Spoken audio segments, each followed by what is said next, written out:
ए mobile mobile भन्दैछ नि त तेरो लागि मैले आइफोन ल्याइदिएको छु अब त खुसी हो त ल चाहिँदैन मलाई आइफोन साइफोन आफ्नो आइफोन आफै चला बुढी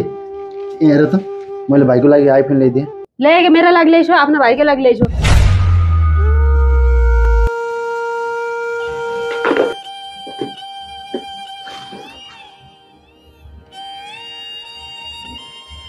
ल हुन्छ हुन्छ म भोलि आउँछु ल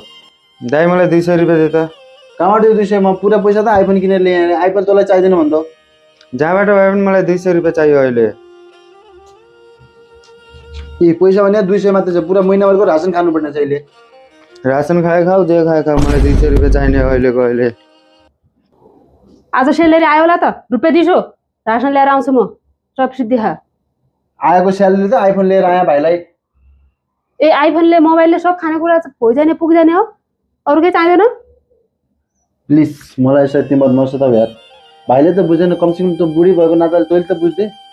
महिनापुरी सेलेरी ल्याएको भाइ किन आइफोन किन्नुला म बुझुला